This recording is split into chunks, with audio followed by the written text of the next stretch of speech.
ಊರಿಗೆ ಬಂದ ಕೂಗಾಡ್ತೀನಿ, ಜೋರು ಭಾಷೆಯಲ್ಲಿ ಮಾತಾಡ್ತೀನಿ, ಅವೆಲ್ಲ ಮಾಡ್ತೀನಿ. ಆದರೆ ನನ್ನ 12 ವರ್ಷಗಳ ಅವಧಿಯಲ್ಲಿ ಯಾವ ಟೀಚರ್ ಹೊರಬೇಕು ನಾನು ಹೊಡೆದಿಲ್ಲ. ಹೊಡೆದಿದ್ದೀನ ಭಾಷೆ ಗಟ್ಟಿಯ ಮಾತಾಡ್ಬೋದು.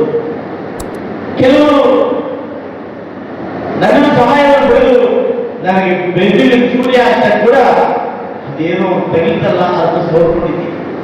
ಅವ್ರನ್ನೆಲ್ಲ ನಾನು ಹಾಯ್ದ ಎತ್ತಿಲ್ಲ.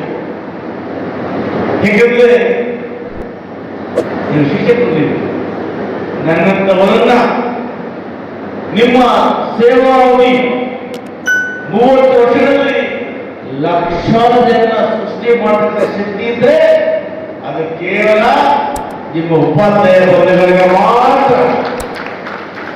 ಆ ನಿಟ್ಟಿನಲ್ಲಿ ಯಾಕೆ ಒಂದು ನಾವು ಸರ್ವಪಲ್ಲಿ ರಾಧಾಕೃಷ್ಣದವರು ನೆನೆಸ್ತೇವೆ. ನಮ್ಮ ರಾಜ್ಯದವರ, ನಮ್ಮ ಮಗನವರ, ನಮ್ಮ ಗೆಲ್ಲುವರ, ನಮ್ಮ ಫ್ರೆಂಡ, ನಮ್ಮ ಮನೆಯವರ ಅಲ್ವಾ? ಆದರೆ ಅಂತ ಮಹಾನ್ ವ್ಯಕ್ತಿಯನ್ನ ಇವತ್ತು ನಾವು ಟೀಚರ್ಸ್ ಡೇ ಅನ್ನೋದಿಲ್ಲ. ಇವತ್ತು ಸರ್ವಪಲ್ಲಿ ರಾಧಾಕೃಷ್ಣವರ ಹುಟ್ಟಿದ ಭಾರತ ಮಾಡ್ತೀವಿ ಅಲ್ವಾ? ಅಲ್ಲಿಗೆ ಆ ಮನುಷ್ಯ ಶಿಕ್ಷಕರಾಗಿ ಇವತ್ತು ಭಾರತ ದೇಶದ ಆಳ್ವಿಕೆ ಮಾಡತಕ್ಕಂಥ ಒಬ್ಬ ರಾಷ್ಟ್ರಪತಿ ಆಗ್ತಾರೆ ಅಲ್ವಾ? ನೋಡಿ, ರಾಧಾಕೃಷ್ಣವರು 5/9/88ರಲ್ಲಿ ತಮಿಳುನಾಡಿನ ತಿರುಗಿ ಹುಟ್ಟುತ್ತಾರೆ. ಅವರು ಹುಡುಗರಿಗೆ ಬಹಳ ಪ್ರಭಾವ ವ್ಯಕ್ತಿಯಾಗಿದ್ದಾರೆ. ಅವರು ಚೆನ್ನೈಯಲ್ಲಿ ತಮ್ಮ ವ್ಯಾಸ ತಮ್ಮ ಉಳಿದ ವ್ಯಾಸಂಗವನ್ನು ಮಾಡ್ತಾರೆ.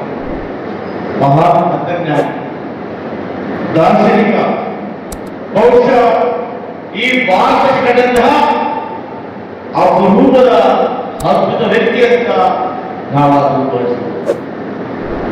ಅವರು ಒಬ್ಬ ವ್ಯಕ್ತಿಯಾಗಿರಲಿಲ್ಲ, ಇಡೀ ಭಾರತ ದೇಶಕ್ಕೆ ಒಬ್ಬ ಶಕ್ತಿಯಾಗಿದ್ದರು.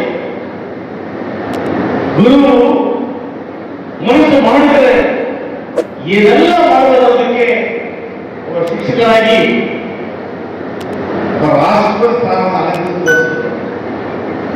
ಬಹುಶಃ ನಿಮಗೆ ಶಕ್ತಿ ಮಾಡಲಿಲ್ಲ.